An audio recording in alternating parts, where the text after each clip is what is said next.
11월 둘째 주 우리 주일 예배 살아계신 하나님 앞에 드리겠습니다. 다 같이 사도신경으로 신앙 고백 드리겠습니다.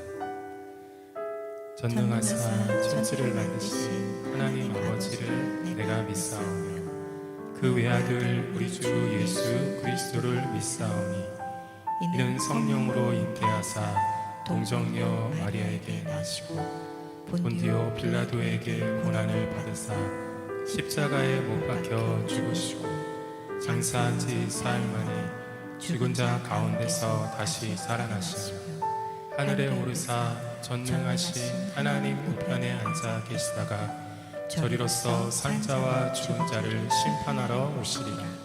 성령을 믿사오며 거룩한 공예와 성도가 서로 교통하는 것과 죄를 사하여 주시는 것과 몸이 다시 사는 것과 영원히 사는 것을 믿사옵나이다. 아멘. 베드로전서 5장 10절 말씀입니다. 모든 은혜의 하나님 곧 그리스도 안에서 너희를 부르사 자기의 영원한 영광에 들어가게 하시니가 잠깐 고난을 당한 너희를 친히 온전하게 하시며 굳건하게 하시며 강하게 하시며 터를 견고하게 하시리라. 아멘. 하나님, 오늘도 주님이 우리에게 약속하신 이 말씀 의지하며 주 앞에 나아갑니다. 우리를 부르사 자기의 영원한 영광에 들어가게 하시니가 잠깐 고난당한 너희를 친히 온전하게 하시며 굳건하게 하시며 강하게 하시며 터를 견고하게 하시리라. 우리를 부르신 이 영광으로 우리를 인도하시는 그 하나님을 예배하는 시간 되게 하여 주시옵소서. 우리 다 같이 통성으로 하나님 앞에 기도하며 나가겠습니다. 살아계신 하나님 아버지, 고맙고 감사합니다. 오늘도 그 측량할 수 없는 은혜, 이해할 수 없는, 우리가 다 헤아릴 수 없는 그 완전한 은혜로 우리의 삶을 이끌어 가시는 주님을 찬양하며 나아갑니다. 우리를 부르사 자기의 영원한 영광에 들어가게 하시니 그 하나님을 예배하기를 원합니다. 그 하나님을 믿음으로 바라보기를 원합니다. 폭풍 중에도 말씀하시고 그 환난 가운데서도 우리와 동행하시는 그 하나님의 임재, 그 하나님의 완전하심을 우리가 주목하기를 원합니다.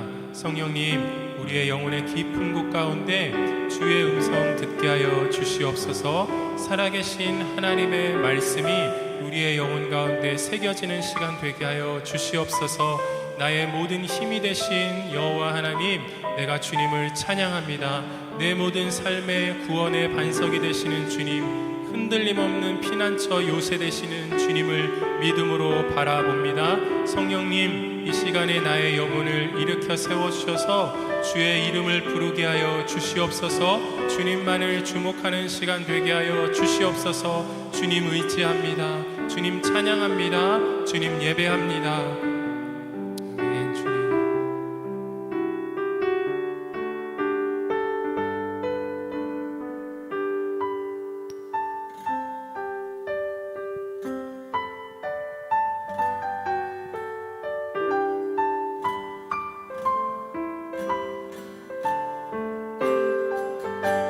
나는 하나님을 예배하는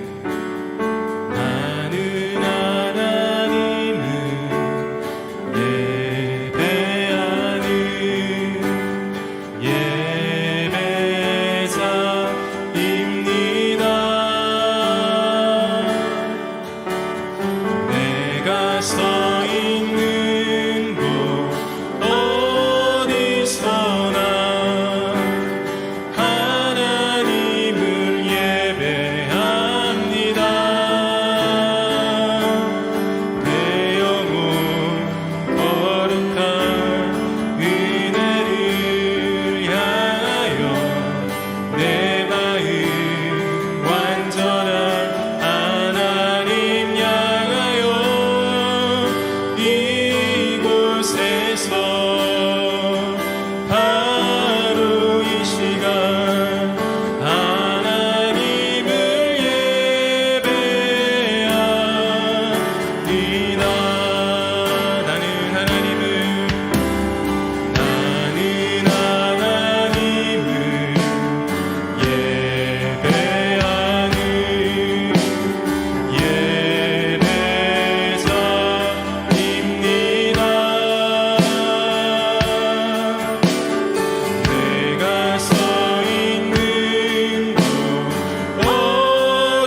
하나님의 부르심이라는 새로운 찬양을 할 텐데요.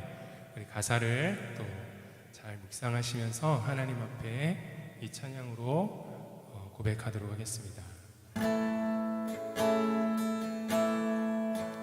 하나님의 부르심에는 후회하심이 없네. 내가 이 자리에 선 것도 주의 부르심이라. 하나님의 부르심에는 결코 실수가 없네. 나를 부르신 하나님의 신실하심을 믿네. 작은 나를 부르신 뜻을 나는 알 수 없지만 오직 감사와 순종으로 주의 길을 가리라. 때론 내가 연약해져도 주님 날 도우시니 주의 놀라운 그 계획을 나는 믿으며 살리. 날 부르신 뜻 내 생각보다 크고 날 향한 계획 나의 지혜로 측량 못하나. 가장 좋은 길로 가장 완전한 길로 오늘도 날 이끄신 믿네. 하나님의 부르심에는 하나님의 후회하심이 없네. 후회하심이 없네. 내가 이 자리에 선 것도 주의 부르심. 하나님의 부르심에는 결코 실수가 없네. 결코 실수가 없네. 나를 부르신 하나님의 신실하심을 믿네. 작은 나를 부르신 뜻을 나는 알 수 없지만 오직 감사와 순종 주의 길을 가리라. 길을 가리라. 때론 내가 연약해져도 주님 날 도우시니 주의 놀라운 그 계획을 나는 믿으며 살리. 날 부르신 뜻 내 생각보다 크고 날 향한 계획 나의 지혜로 측량 못하나. 가장 좋은 길로 가장 완전한 길로 우리 처음부터 다시 한번 고백하십시다. 하나님의 부르심에는 후회하심이 없네. 하나님의 부르심에는 후회하심이 없네. 내가 이 자리에 선 것도 주의 부르심. 하나님의 부르심에는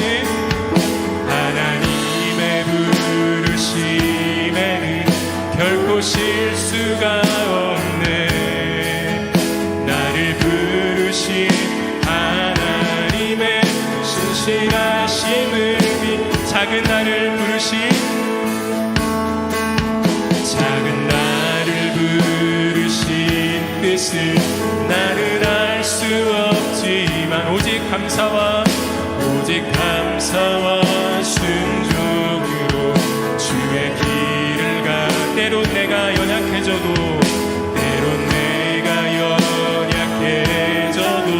주님 날 도우시니 주의 놀라운 그 계획을 나는 믿으며 살리. 아멘.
크신 하나님, 내 계획보다 더 완전하신 하나님, 그 선하신 하나님을 예배하고 신뢰하고 우리의 모든 삶을 주님께 맡겨드리는, 주님을 높여드리는 예배 시간 되게 하여 주시옵소서. 주님 사모합니다. 주님 찬양합니다. 우리 다 같이 통성으로 하나님 앞에 기도하며 나가겠습니다.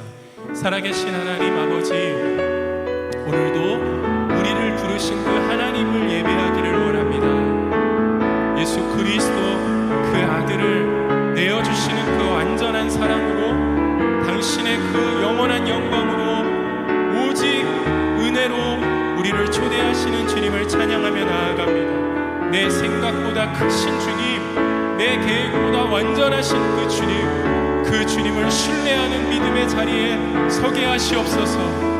흔들리고 넘어지고 쓰러졌을 때 주님 더욱 나를 붙드시고 나를 이끄시는, 창세전부터 나를 택하신 그 주님을 바라보고 예배하고 그 주님 안에 거하는 하나님 안에서 가장 복된 자 되어지기를 원합니다. 주님, 우리의 모든 삶을 주 앞에 의탁하고 맡겨드리며 나아갑니다. 주님을 예배합니다. 주님을 찬양합니다. 우리의 모든 호흡이 주님 안에 있음을 고백하며 나아갑니다. 나의 모든 생명이 주님의 뜻 안에 있음을 고백하며 나아갑니다. 성령님, 오늘도 우리의 영혼을 새롭게 하여 주시옵소서. 영원하신 하나님의 그 진리의 말씀 안에 깊이 거하는 시간 되게 하여 주시옵소서. 나의 피난처 되시는 주님을 찬양하고 의지하며 나아갑니다. 나의 눈물과 나의 한숨과 나의 탄식을 계수하시는 그 주님만을 의지합니다. 주님만을 예배합니다. 찬양합니다. 주님 감사드리며 살아계신 예수 그리스도의 이름으로 기도드립니다. 아멘.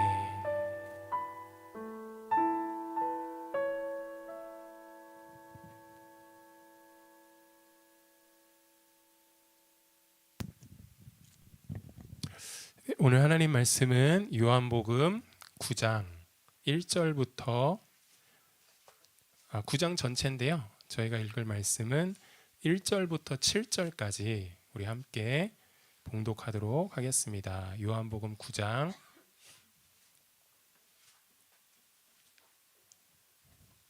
1절부터 7절까지 신약성경 160쪽에 있습니다.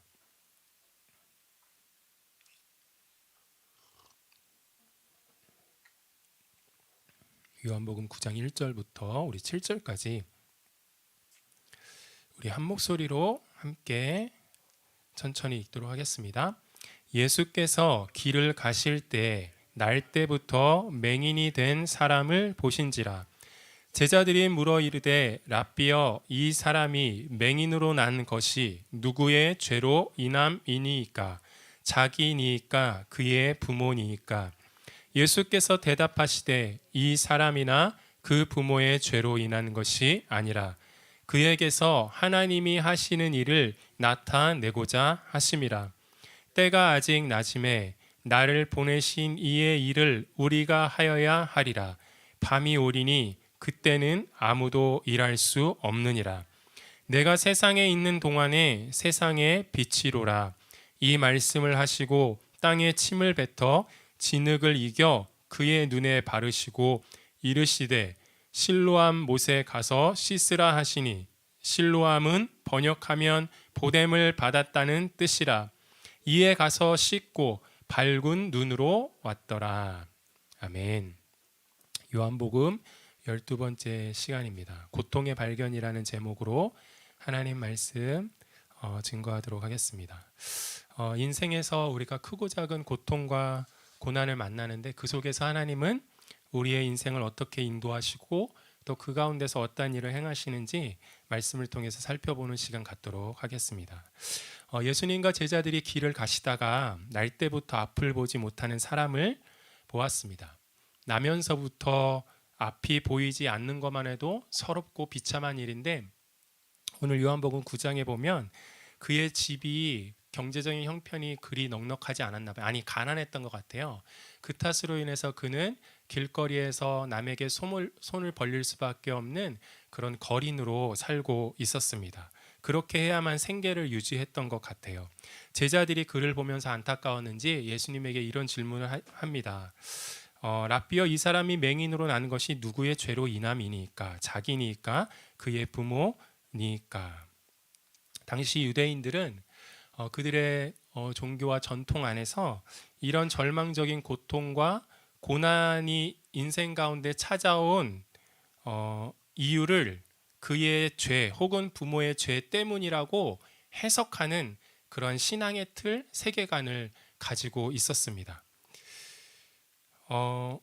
그들이 왜 이런 신앙의 틀과 이런 세계관을 가지고 있었는가? 본문에는 나와 있지 않지만 합리적으로 이렇게 유추해 보면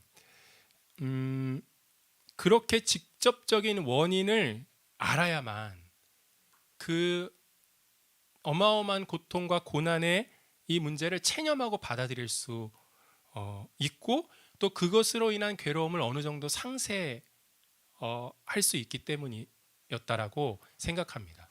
왜냐하면 우리가 고난이 찾아오면 그 고난의 이유를 알고 싶어 하잖아요. 무엇이 됐든지 그 고난의 이유를 알면 어느 정도 그것을 받아들이고 체념할 수 있기 때문에 그래요. 그래서 아마도 그들이 이러한 이 말도 되지 않는 한 인생에 감당하기에는 너무 끔찍한 이 고통과 고난의 직접적인 이유를 알아야만 이 상황이 변하지 않는 그에게도 어느 정도 체념하고, 그래, 내 죄 때문이니까, 내 부모의 죄 때문이니까 한평생 이 운명을 안고 살아야지 라고 어느 정도 받아들이고, 그래야만 그 괴로움이 어느 정도 상쇄될 수 있었기 때문이라는 것이죠. 저와 여러분도 마찬가지인 것 같아요. 내 삶에 고통을 주는 이 고난이라는 문제를 만났을 때 이 고난이 왜 어떻게 해서 나에게 일어났는지 가장 먼저 우리가 하는 게 뭐예요? 먼저 그 원인을 알고 싶어 하잖아요. 그래서 우리 편에서 그 원인을 어떻게 찾으려고 해요? 나의 삶에 지나온 흔적들, 그 기억이라는 앨범을 들추어내면서 혹시 내가 지금 당하고 있는 이 고통과 고난의 사건과 직간접적으로 연결되어 있는 과거의 어떤 사건은 있지는 않는지 그것을 막 찾아보려고 합니다. 한마디로 과거로 돌아가서 지금의 고난의 원인을 찾고 해결하고 또 해결해 보고 싶은 것이죠. 특히 저와 여러분처럼 하나님을 믿는 사람들은 어때요? 한 걸음 더 나아가서 이 고통과 고난 속에서 하나님의 뜻이 구체적으로 무엇인지 알고 싶어 합니다. 이런 제자들과 그리고 같은 심정인 우리들에게 예수님은 얼핏 들으면 우리가 오해할 말씀을 오늘 3절에서 하십니다. 제가 3절을 읽겠습니다. 예수께서 대답하시되 이 사람이나 그 부모의 죄로 인하는 것이 아니라 그에게서 하나님이 하시는 일을 나타내고자 하심이라. 예수님의 말씀을 얼핏 들으면 하나님께서 예수님을 통해서 이 날 때부터 소경된 자의 눈을 뜨는 기적을 일으키시기 위해 일부러 그를 맹인으로 태어나게 하셨다라는 말처럼 들려요. 근데 이런 식으로 하나님을 이해하면 나면서부터 앞을 보지 못하는 한 인생이 겪어야 될 그 고통과 아픔을 전혀 아랑곳하지 아니하시고 오직 자기의 신적인 영광과 능력을 나타내기 위해서 이 한 인생을 그 고통 가운데 내던지시는 그런 무자비한 하나님이 되고 말아요. 우리가 이 본문을 이렇게 이해하기 시작하면. 그런데 제가 본문을 묵상하면서 말씀을 준비하면서 예수님의 이 말씀은 그가 겪고 있는, 지금 그가 당면하고 있는 고통과 고난의 직접적인 원인을 알려주기 위해서 하신 말씀이 아니라는 거예요. 그러니까 예수님의 말씀의 방점이 거기에 찍혀져 있지 않아요. 이가 이렇게 고통과 고난을 당한 이유를 내가 너희에게 알려줄게. 그 이유는 뭐냐 하면 하고 그 고통의 원인을 알려주기 위해서 하신 말씀이 아니라, 예수님의 말씀의 방점은 뭐냐 하면 그의 인생에 이해할 수 없고 해석할 수 없고 설명이 되어지지 않는 고통과 고난의 문제 가운데 있다 할지라도 하나님은 그의 인생을 통해 하시고자 하시는 일을 반드시 행하시는 신실하신 하나님이라는 이 사실에 방점이 찍혀 있다는 것입니다.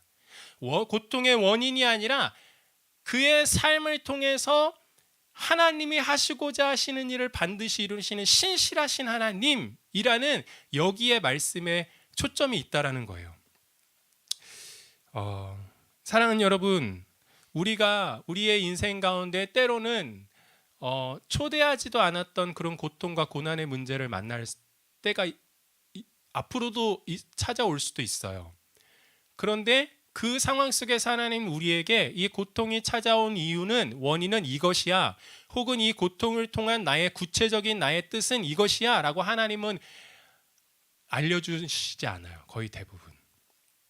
하나님이 성경을 통해서 우리에게 알려주고 계시는 한 가지는 뭐냐면, 하나님이 어떠한 분이신지 하나님 그분을 알려주신다라는 거예요. 하나님이 어떠한 분이세요? 이 말씀에 의하면 우리 인생의 어떤 고통과 고난 가운데 있다 할지라도 하나님께서 하고자 하시는 일을 반드시 신실하게 이루시는 분이라는 거예요. 이 말의 의미는 조금 더 풀어서 해석하자면, 하나님은 우리의 인생 가운데 단 한 번도 하나님이시기를 쉬어본 적이 없으시다라는 것입니다. 언제나 그분은 나의 하나님이었다는 거예요. 지금 이 순간에도, 이 자리에서도 그것이 어떤 조건과 상관이든 상관없이 나는 여전히 너의 하나님이야 라고 말씀하시는 것이죠. 그러면서 하나님이 그 고통과 그 고난 가운데서 하시는 일이 있습니다. 오늘 본문을 보면 예수님을 앞을 보지 못하는 맹인을 통해서 하나님이 하시고자 하는 일을 있다고, 하나님이 하시고자 하는 일이 있다고 말씀하시면서 어떻게 하세요? 땅에 침을 뱉어 그것으로 진흙을 개어서 그의 눈에 바르시고 그에게 말씀하세요. 실로암 못으로 가서 씻으라고 하십니다. 그러니까 주님의 말씀대로 실로암 못으로 걸어가는데 앞이 보이지 않는 것은 똑같아요. 그죠? 근데 뭐가 이전과 다른 것이 있다라고 했죠? 오늘 말씀에 의하면 뭐가 달라요? 앞이 보이지 않는 상황은 똑같은데 그 고통과 고난의 문제는 사라지지 않았는데, 예수님으로부터 내가 보냄을 받은 곳이 있다라는 이 사실은 이전과 달라졌다라는 것이죠. 그에게 나가야 할 곳이 생겼어요. 거린으로서 제자리에 앉아서 사람들에게 손을 벌리는 그 삶에서 예수님을 만나고 예수님이 눈에 진흙을 발라주고 실로암 못으로 가라고 했을 때 달라진 것이 하나 있다면, 여전히 앞이 보이진 않지만 그에게 나가야 할 곳, 보냄을 받은 곳, 실로암이라는 목적지, 목표가 있었다라는 것입니다. 우리의 삶에도 고통과 고난 중에 주님에 의해 보냄받은 곳, 실로암이 있다라는 거예요. 앞이 보이지 않아도 가라고 하신 데까지 가야 하는 곳이 있다라는 것입니다. 고통과 고난이 여전히 해결되어지지 않아도 가라고 하신 데까지, 보냄을 받은 그 자리까지 가야 한다라는 것입니다. 이 말씀을 구체적으로 우리가 더 잘 이해할 수 있는 한 증인을 제가 소개해 드리고 싶어요. 여러분, 사랑의 지선아라는 책을 쓴 이지선 작가, 지금은 교수님이 되셨죠. 여러분 잘 아실 거예요. 오빠가 모는 차를 타고 이제 집에 가는 그 길에서 신호에 정차하고 있는데 음주운전자가 그 차를 뒤에서 들이받습니다. 그리고 그 차가 심하게 전복되어서 불이 나요. 그 차에서. 그래서 그 사고로 인하여 온몸의 80% 이상이 화상 3도, 어마어마하게 큰 심각한 화상이라고 하더라고요. 온몸의 80%가 3도의 화상을 입습니다. 그리고 그로부터 40번에 넘는 고통스러운 수술을 받아내요. 그리고 지금은 40번 이유가 아니라 지금은 2년에 한 번씩, 왜냐하면 이식한 그 피부가 자기 원래 피부가 아니기 때문에 이 피부 조직이 점점 굳어간대요. 그러면 또 다른 조직에서 피부를 떼내서 이식을 해야 되고, 이런 크고 작은 수술을 지금도 계속해서 받으시면서 두 번째 인생을 살고 있어요. 지금은 한동대 교수였다가 지금은 이화여대 교수님으로 지금 열심히, 그리고 교회에 나가서도 귀한 주님의 말씀을 전해주시고 이렇게 사역을 하고 계시는데, 그분이 최근에 쓰신 책이 있어요. 꽤 괜찮은 해피엔딩이라는 책에서 나오는 내용을 제가 잠시 소개해드리겠습니다. 그가 그 어마어마한 사고를 당한 후에 1년 정도의 절망의 시간을 보냈어요. 어떻게 하면 내 인생 여기서 끝낼 수 있나, 그것만을 생각하면서 1년이라는 그 시간을 그 끔찍하고 고통스러운 수술을 통과하면서 보냈어요. 그런데 절망에 절망을 더하는 순간이 찾아왔다고 해요. 그것은 바로 양손 엄지를 제외한 나머지 8손가락에 한마디씩을 정리해야 되는 수술을 받는 순간이었다고 합니다. 그런데 놀랍게 그런 끔찍한 절망의 절망을 터널을 지나는 순간에 이전에 알지 못했던 진실을 마주하게 되었다라고 그의 책에 기록하고 있어요. 제가 책의 한 대목을 읽어드리겠습니다. 그동안 당연히 내 것이라고 여겼던 그 어떤 것도 내 것이 아니며 세상에 당연한 것은 아무것도 없다는 진실이었다. 그리고 그 진실은 내게 새로운 감사를 깨닫게 해주었다. 나는 그때부터 진심으로 내게 남은 것들, 지금 가용한 존재가 더 강렬하게 고마워졌다. 그 강렬한 고마움 때문에 내게 남겨진 엄지손가락으로 컴퓨터 자판을 두드려 글쓰기를 시작했다. 이때부터 컴퓨터 자판을 두드려서 남은 엄지 두 손가락으로 자신의 이야기를 써내려가기 시작합니다. 그리고 세상과 소통하기 시작해요. 그리고 그 절망의 터널을 어떻게 통과할 수 있었냐 하면, 그의 고백에 따르면 이 글쓰기를 통해서 내 안에 있었던 상처, 나의 연민, 그리고 분노, 이런 것들을 해결할 수 있었다라고 그가 고백하고 있습니다. 주님이 그 고통 속에서 이 고통이 너에게 찾아온 이유를 말씀해 주지 않으셨어요. 그리고 왜 하나님은 그 순간에 이 고통이 나에게 찾아올 때 왜 그 순간에 뭐 하고 계셨는지도 주님은 말씀해 주지 않으셨어요. 그리고 또 이 고통을 통해서 어떤 하나님의 뜻을 가지고 계시는가 구체적으로도 말씀해 주지 않으셨습니다. 그 대신에 주님은 그 터널을 지나면서 양손 엄지를 제외한 8개의 손가락 마디를 제거하는 수술을 받으면서 그동안 당연히 내 것이라고 여겼던 것이 그 어떤 것도 내 것이 아니며 세상에 당연한 것이 아무것도 없다라는 이 진실을 마주하게 됐고, 그리고 거기서 새로운 감사의 자리로 그녀가 나아가기 시작했습니다. 말씀에 의하면 주님이 그녀를 새로운 감사의 자리로 보내신 것이죠. 감사의 자리에서 컴퓨터 자판을 두드리며 글을 썼어요. 그녀에게 있어서는 이 자리가 실로암이었습니다. 절망이라는 앞이 보이지 않는 터널을 글쓰기를 통과해서 터널할 수 있었다라고 고백하죠. 그런데 여전히 고통과 고난의 문제는 해결되지 않았어요. 주님은 전능하시잖아요. 하루아침에 피부를 온전하게 하실 수가 있어요. 잘렸던 8개의 손가락의 마디를 다시 솟아나게 하실 수 있는 분도 우리 하나님이세요. 그런데 주님은 그렇게 일하시지 아니하시고 이 이지선 교수님에게 주님이 가라고 하신 곳, 그 감사의 자리로 보내셨고, 그리고 그 자리를 한 걸음 한 걸음 그곳을 향해서 걸어갔습니다. 어느덧 앞으로 이 이지선 교수님을 향해 하나님이 가지고 계시는 뜻은 그분도 모르고 우리도 몰라요. 그런데 그렇게 한 걸음 한 걸음 가다 보면 주님이 하고자 하시는 일이 나타납니다. 본문을 보면 오늘 맹인이 보냄을 받았던 곳인 실로암 못에 가서 주님이 하라는 대로 하니까 진짜 눈이 떠졌어요. 보이지 않던 눈이 보이게 된 것입니다. 성경에서 이런 본문을 만나면 저는 제 안에 단번에 이런 항변이 올라옵니다. 아니, 오늘 말씀을 우리 삶에 적용해서 하나님이 보내신 자리, 고난 가운데서도 고통 가운데서도 주님이 보내신 곳에 가고 주님이 하라고 하신 일을 해도 내 삶의 현실에서는 이런 놀라운 기적이 일어나진 않잖아요. 라는 이런 항변이 제 안에 올라와요. 여러분도 그렇지 않나요? 얼마든지 맹인의 눈을 뜨게 하실 수 있는 능력으로 이지선 교수님의 피부를 다시 회복시켜 줄 수 있는데 주님은 그렇게 하지 않으셨잖아요. 엿장수 마음 같잖아요. 누구한테는 기적을 베풀고 누구한테는 보이지 않는 기적을 베푸지 않고, 지금도 병상에 누워서 하나님을 의지하고 있는 사람들이 있는데 그 사람들의 병을 다 치료해 주진 않잖아요. 지금도 삶의 고통스러운 문제 가운데 기도하고 있는데 그 문제를 하루아침에 해결해 주진 않잖아요. 저와 여러분 안에 이런 항변들이 올라오는 이유가 뭘까요? 첫 번째는 우리는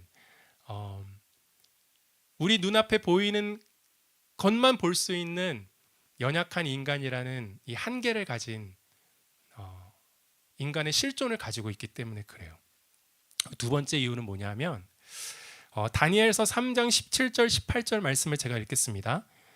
왕이여, 우리가 섬기는 하나님이 계시다면 우리를 맹렬히 타는 풀무불 가운데서 능히 건져내시겠고 왕의 손에서도 건져내시리이다.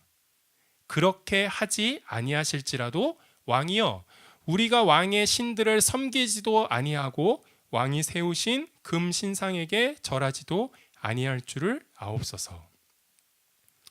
이게 어떤 배경의 말씀인지 여러분 잘 아시죠? 다니엘의 세 친구들 사드락과 메삭과 아벳노고가 그때 당시에 바벨론의 느부갓네살 왕이 자신이 세운 금신상에 모두 다 절하라고 그랬는데 다니엘의 세 친구들이 절하지 않는 거예요. 그 사실이 발각되자 왕이 열이 받아가지고 풀무불, 어마어마하게 뜨거운 그 불을 지펴다 놓고 절하지 않으면, 금신상에다 절하지 않으면 내가 너희를 이 풀무불 가운데로 던져 넣겠다라는 그런 배경 속에서 그의 세 친구들이 우리는 절하지 않겠습니다 라고 하면서 고백했던 말씀이에요.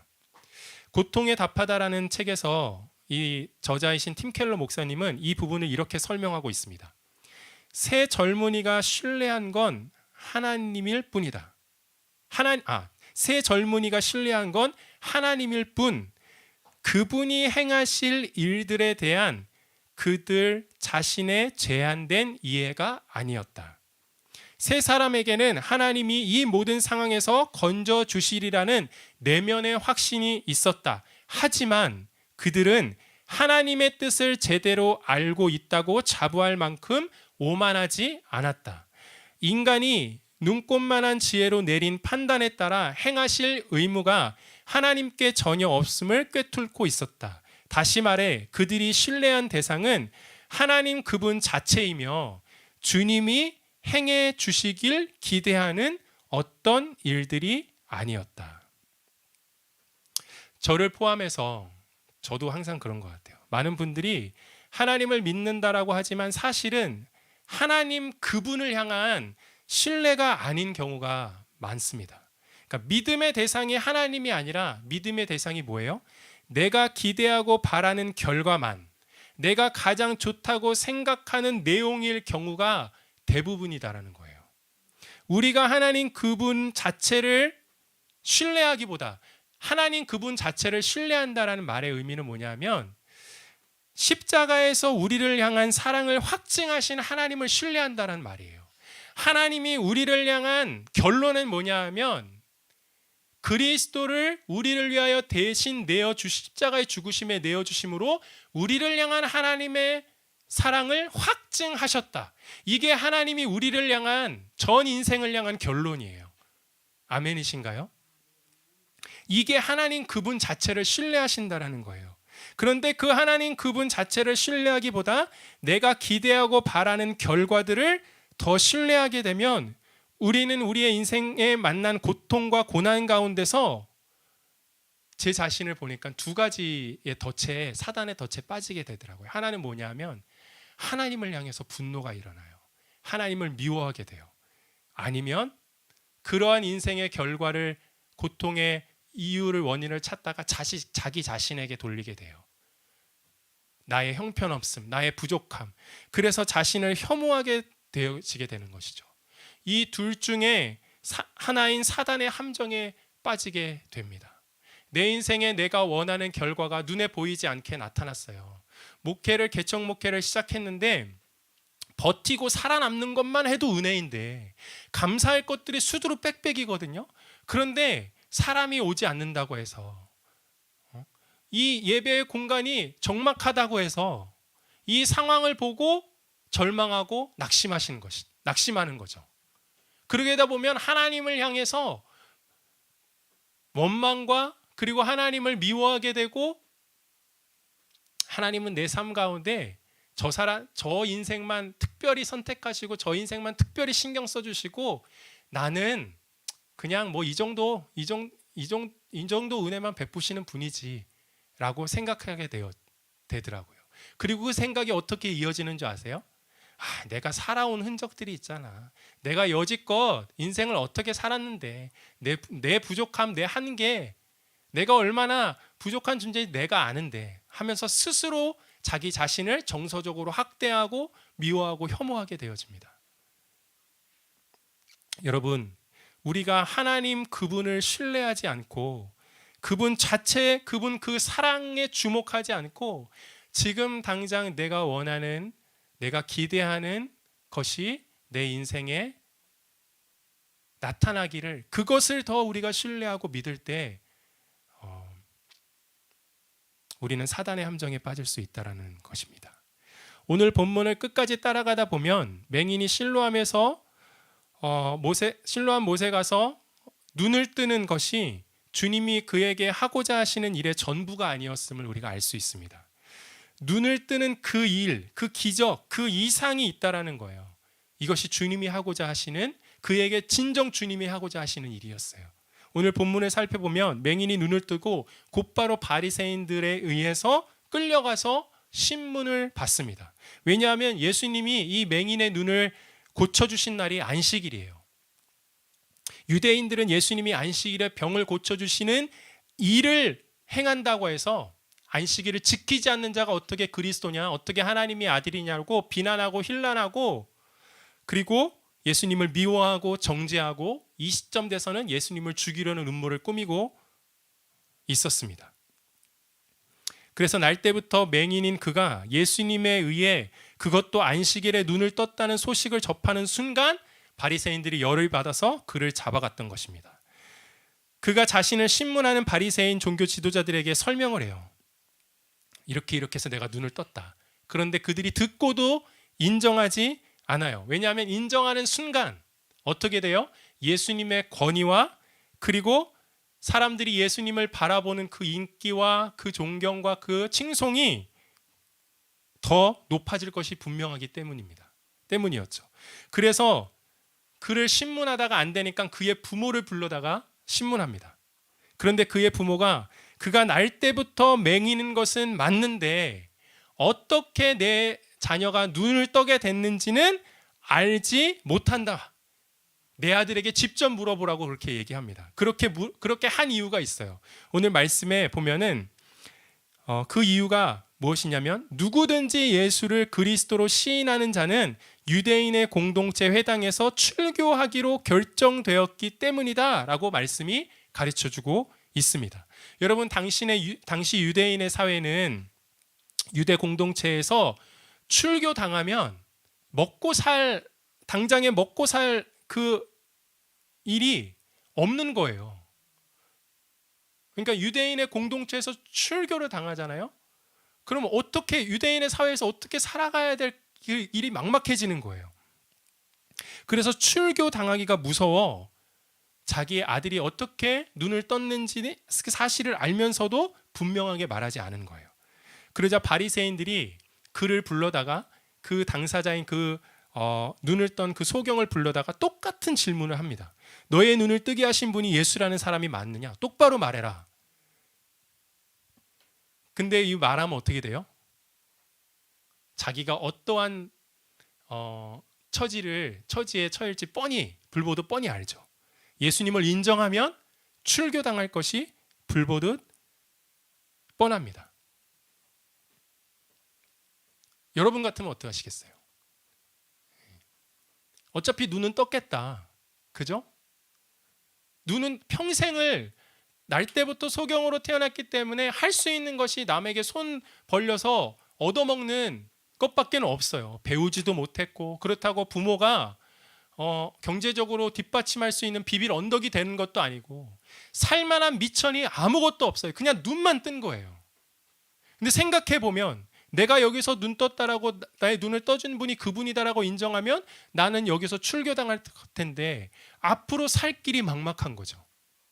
그러면 대충 둘러댈 수 있잖아요. 그죠? 네. 원래 내가 소경이 아니라 조금씩 보이기 시작했다. 한 2, 3년 전부터. 그렇게 그냥 대충 둘러대고 별명하면서 그 상황을 모면할 수 있을 텐데, 그런데 그가 30절 33절에 이렇게 얘기합니다. 그 사람이 대답하여 이르되 이상하다. 이 사람이 내 눈을 뜨게 하였으되 당신들은 그가 어디서 왔는지 알지 못하는도다. 하나님이 죄인의 말을 듣지 아니하시고 경건하여 그의 뜻대로 행하는 자의 말은 들으시는 줄을 우리가 아나이다. 창세 이후로 맹인으로 난 자의 눈을 뜨게 하였다 함을 듣지 못하였으니 이 사람이 하나님께로부터 오지 아니하였으면 아무 일도 할 수 없으리이다. 여러분, 무슨 말이에요? 내가 유대인의 회당에서 출교 당할지라도, 이 이후에 앞으로 내가 어떻게 살아가야 될지 막막함이 내 인생의 또 다른 고통으로 찾아온다 할지라도 예수님이 하나님께로부터 오신 그리스도라는 사실을 나는 믿겠다라고 당당하게 그들 앞에서 고백하고 있어요. 그는 결국 출교를 당합니다. 그리고 예수님이 이 소식을 듣고 그를 찾아가서 다시 만나 주시죠. 35절 말씀 읽겠습니다. 예수께서 그들이 그 사람을 쫓아냈다 하는 말을 들으셨더니 그를 만나사 이르시되 내가 인자를 믿느냐. 36절에 대답하여 이르되 주여 그가 누구시오니이까. 내가 믿고자 하나이다. 37절 예수께서 이르시되 내가 그를 보았거니와 지금 너와 말하는 자가 그이니라. 38절 이르되 주여 내가 믿나이다 하고 절하는지라. 아멘. 이 그의 신앙의 이 고백, 예수님 앞에 엎드려져서 주여 내가 믿나이다라는 이 신앙의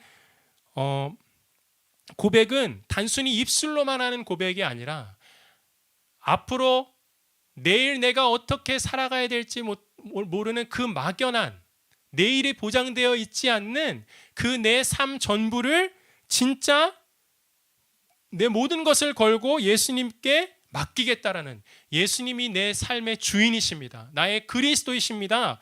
그래서 제가 믿고 주님을 따르겠다라는 고백입니다. 아멘인가요? 예수님이 그에게 하고자 하시는 일이 바로 이것이었어요. 눈을 뜨는 고통으로부터는 해방되었지만 이 예수님을 내 삶에 인정하는 순간 그에게는 앞으로 어떻게 살아가야 될지 모르는 그 경제적으로 어마어마한 피해를 겪어야 되는 고통이, 또 다른 인생의 고통이 찾아와요. 그런데 거기서 그가 예수님을 다시 만나고 제가 주님을 믿습니다. 제 인생 모든 것을 주님께 맡겨드립니다. 저희 삶의 주인은 당신입니다. 주님입니다. 이 생명을 건 고백을 예수님 앞에 하는 것이죠. 예수님이 그를 다시 찾아가 그를 이 신앙의 고백의 자리에 서게 하셨다라는 것은 반대로 역으로 생각하면 예수님께서 그의 인생의 전부를 걸고 믿기에 충분한 그의 인생을 완전히 책임져 주시는 주님이심을 알려주시기 위함이라는 것입니다. 그래, 나는 네가 너의 모든 삶을 걸고 믿고 맡기기에 충분한 그런 주님이다 라는 이 사실을 알려주시기 위해서 그를 다시 찾아가신 것이죠. 눈뜨는 기적보다 더 큰 기적, 영원하신 하나님, 말씀으로 온 세상을 창조하신 그 하나님을 생명 전부로 나의 주인으로 진짜 영접하는 기적, 그걸 주고 싶으셨던 것입니다. 사랑하는 여러분, 이것이 주님께서 그에게 하고자 하시는 일의 최종 결론이었고 그의 인생의 주님의 일의 완성이었습니다. 내가 너의 주님이 되어줄게. 모든 순간에 너의 구원이 되어줄게. 단순히 눈앞에 보이는 고통 가운데서 너의 인생을 건져내어주는 그런 주님이 아니라 그 고통을 함께 지나면서 네가 생각하지 못했고 이해할 수 없었고 다 헤아릴 수 없었던 너의 삶 가운데 내가 계획했던 나의 영광을 이루는 주님이 되어줄게. 내가 나를 믿느냐? 사랑하는 여러분, 인생의 어느 순간에 반드시 우리가 이 질문 앞에 서게 되는 순간이 있어요. 이전에 믿었던 그 믿음 말고요. 이전에 믿었던 우리의 대부분의 믿음은 무슨 믿음이에요? 내 소원이 들어주고 내 문제가 해결되어지기를 바라면서 주님을 믿었던 그 믿음. 그 믿음도 귀하고 소중한 믿음이에요. 우리가 다 그렇게 주님을 만나게 되어져요. 그렇지만 인생의 어느 순간에서는 여전히 하나님을 믿지만 내 인생에 내 마음을 짓누르는, 내 삶을, 내 어깨를 무겁게 짓누르는 고통과 고난에 해결되어지 않은 그 문제 앞에서 주님이 그 과정을 통과하게 하실 때가 있다라는 거예요. 그때도 주님이 우리에게 이 질문을 하시죠. 내가 나를 믿느냐? 이 말의 의미는 뭐예요? 그때도 주님이 우리에게 그런 질문을 하신다면 내가 너의 주님이 되어줄게. 이 상황에서도, 이 고통 가운데서도, 이 어려움 가운데서도 나는 너의 하나님이야. 한 걸음 한 걸음 주님이 가라고 하신 그 걸음, 주님의 말씀은 내 발의 등이요 내 길의 빛이다. 여러분, 주님의 빛은 우리가 원하는 대로 내 인생의 10년, 20년의 길을 확 보여주는 그런 빛이 아니에요. 주님의 발은 내 발의 등이요. 내가 한 걸음 디딜 수 있는 거기를 비춰주신다라는 거예요.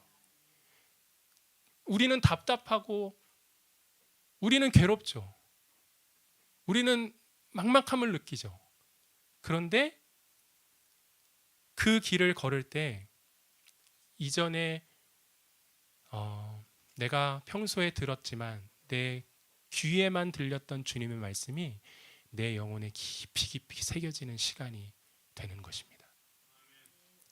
제가 찬양을 부르기 전에 맨 처음에 읽었던 말씀을 읽고 말씀을 마치도록 하겠습니다. 모든 은혜의 하나님 곧 그리스도 안에서 너희를 부르사 자기의 영원한 영광에 들어가게 하시니가 잠깐 고난을 당한 너희를 친히 온전하게 하시며 굳건하게 하시며 강하게 하시며 털을 견고하게 하시리라. 베드로전서 5장 10절 말씀. 아멘. 우리 말씀을 생각하면서 우리 하나님의 부르심이라는 찬양 함께 고백하고 하나님 앞에 기도하는 시간 갖도록 하겠습니다.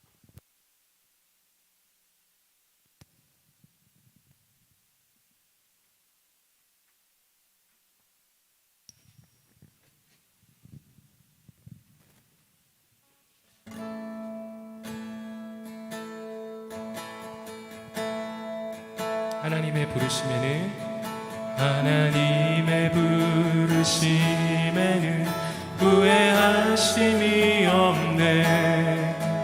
내가 이 자리에 선 것도 주의 부르심이라. 하나님의 부르심에는 결코 실수가 없네. 나를 부르신 하나님의 신실하심을 믿네. 작은 나를 부르신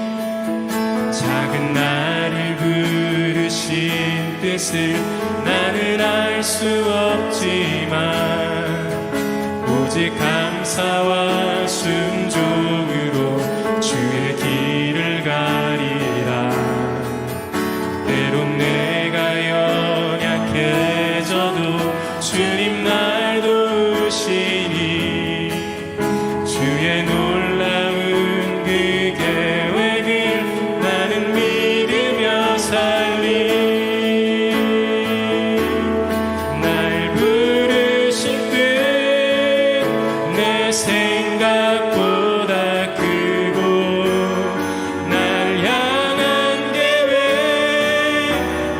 나의 지혜로 측량 못하나 가장 좋은 길로 가장 완전한 길로 오늘도 날 이끄심 믿네. 하나님의 부르심에는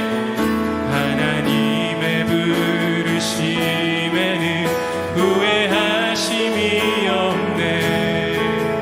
내가 이 자리에 선 것도 주의 부르심이라. 하나님의 부르심에는 결코 실수가 없네.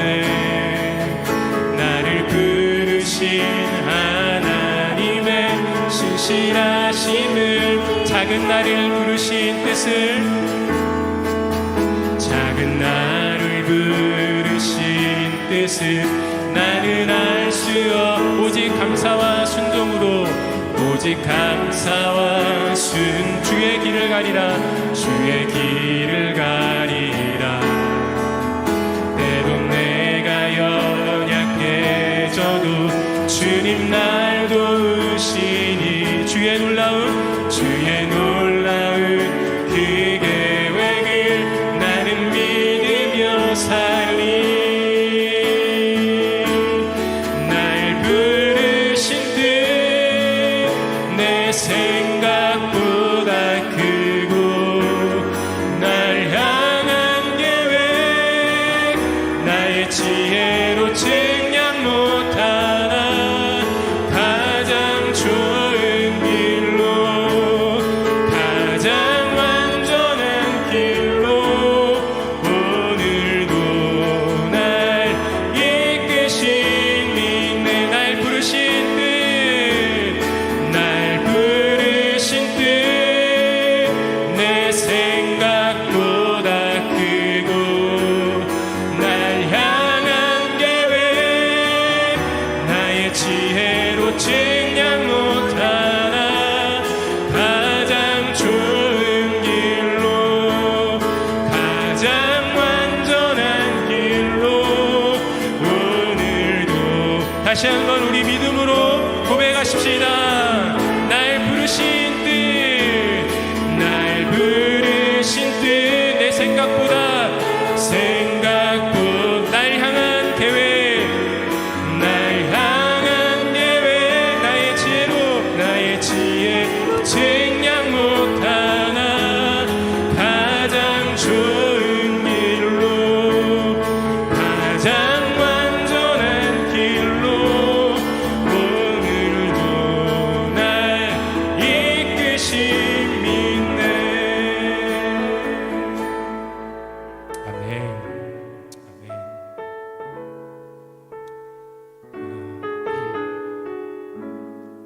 하나님이 우리의 인생을 부르셔서 하나님의 우리의 인생 가운데 하고자 하시는 그 일을 하나님은 반드시 행하시는 분이십니다. 그 증거가 십자가에 못 박히신 예수 그리스도예요. 그리고 3일 만에 부활하신 주님이세요. 그 일이 뭐예요? 예수님을 내 인생 전부로 내 주인으로 영접하는 거예요. 그리고 그분과 함께 내게 허락되어진 인생의 그 걸음을 걷는 거예요. 잘났든 못났든 가난하든 부하든 병들었든 건강하든 그 모든 순간 주님은 우리의 주님 되어주신다는 거예요. 내가 나를 믿느냐? 이 말의 의미는 내가 언제나 너의 하나님이 되어줄게. 나를 믿고 내가 너를 보낸 그곳까지 한 걸음 한 걸음 걸어가라. 내가 너와 함께 하겠다. 이 하나님 의지하면서 이 시간에 기도했으면 좋겠습니다. 주님, 제가 정말 그렇게 내 인생 전부로 내 모든 인생을 주님께 맡겨드리고 매일매일을 하나님 내 인생의 주인 되심을 찬양합니다. 예수님 내 삶의 주인이십니다. 예수님이 내 삶을 인도하십니다. 이 고백을 가지고 주님 보내신 곳, 주님이 주님이 가라 하시는 그곳까지 걸어가게 하여 주시옵소서. 흔들리고 쓰러지고 넘어져도 비틀거려도 그곳을 향해서 한 걸음 한 걸음 걸어가게 하여 주시옵소서. 우리 다 같이 통성으로 주님 앞에 기도하며 나가겠습니다. 사랑하는 주님, 우리의 인생에 하나님이 하고자 하시는 일, 그 영광, 그 능력, 그거 다른 것이 아니었습니다.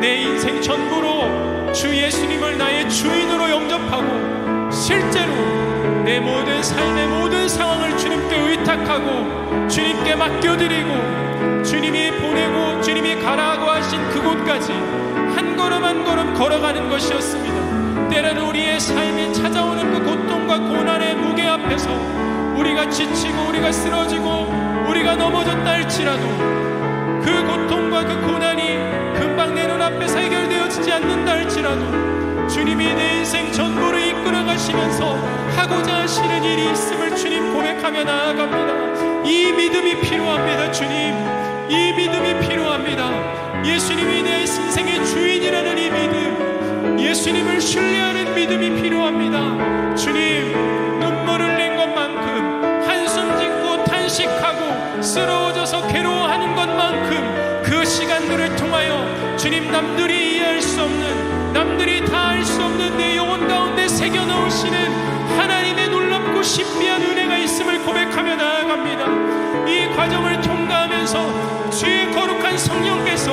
내 영혼 가운데 깨닫게 하시고 알게 하시고 새겨넣으시는 그 진리가 있음을 고백하며 나아갑니다. 세상 그 어떤 누구도 부럽지 아니하는 내 안에 살아계신 그 주님을 자랑할 수 있을 만한 삶의 간증과 증거를 주님 허락하실 주님을 찬양하며 나아갑니다. 성령님 역사하여 주시옵소서. 성령님 도와주시옵소서. 내가 무엇을 놓고 기도할지 알지 못할 때에 말할 수 없는 탄식으로 내 속에 내 안에 나를 위하여 성령께서 친히 하나님을 향하여 간구하고 계신다고 말씀하셨사오니 성령님 의지합니다. 진리 되신 주님을 찬양하며 나아갑니다. 오 주님 함께하여 주시옵소서. 주님 역사하여 주시고 인도하여 주시옵소서. 오 주님 찬양합니다. 주님 인도하여 주시옵소서. 선하신 주님을 만나기를 원합니다. 귀로만 듣고 배웠던 그 주님이 아니라 내 인생의 전 과정을 통과해 가시면서 내 몸으로 내 세포 하나하나로 나의 한숨으로 나의 눈물로 나의 탄식으로 만나는 주님을 알기를 간절히 소원하고 기도드립니다. 오 성령님 인도하여 주시옵소서.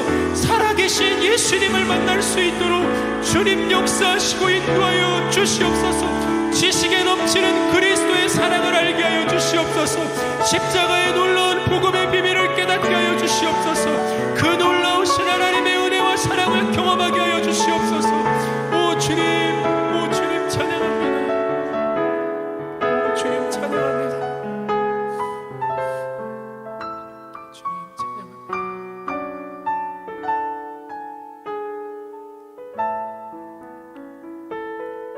사랑하는 주님 고맙고 감사합니다. 귀로만 알고 들었고 믿었던 그 주님, 우리의 영혼 가운데 우리의 생명의 주님이 되어주시기 위해서 때로는 우리의 인생의 크고 작은 언덕들을 넘게 하시는 하나님, 한숨과 탄식과 눈물과 괴로움과 좌절과 그 과정들을 통과하면서 그 생명의 주님을 내 뼛속에, 내 세포 속에, 내 영혼 속에 새기게 하시고 그 십자가의 사랑이 어떠한 것인지 알게 하시는 그 주님의 그 뜻과 계획을 우리가 다 이해할 수 없습니다. 그렇지만 주님, 우리가 힘들지만 괴롭지만 주님을 향해서 한 걸음을 걷게 하여 주시옵소서. 걷다가 쓰러져도 주님을 향해서 쓰러지게 하여 주시고, 눈물을 흘려도 주님을 향해서 눈물을 흘리게 하여 주시고, 멈춰도 주님을 향하여 멈추게 하여 주시옵소서. 하나님, 그 그리스도의 사랑과 그 깊이와 그 높이와 길이와 넓이를 우리의 전 인생을 통하여 알게 하시는 하나님을 찬양합니다. 그 선하신 하나님을 우리가 신뢰합니다. 하나님을 신뢰합니다. 예수님, 내 인생의 주인이십니다. 내 인생의 선한 목자이십니다.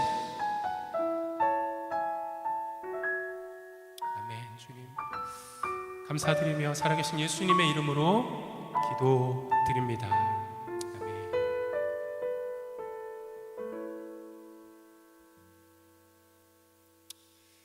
아멘. 우리의 인생의 주인 되시는 예수님을 찬양합니다.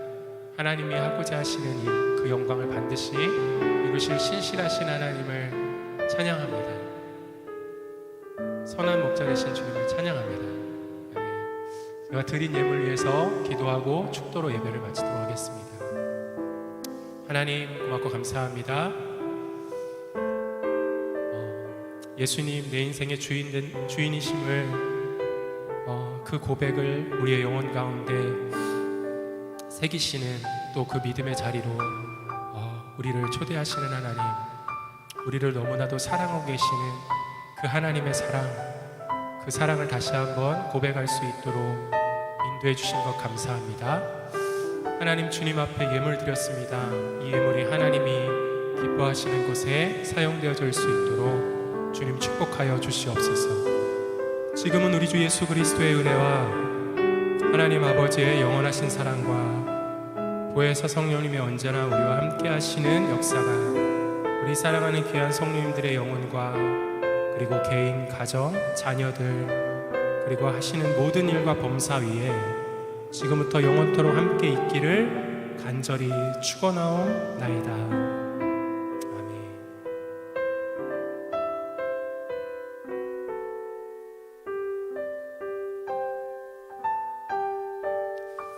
할렐루야. 우리 살아계신 하나님 앞에 모든 감사와 영광의 박수를 드리겠습니다.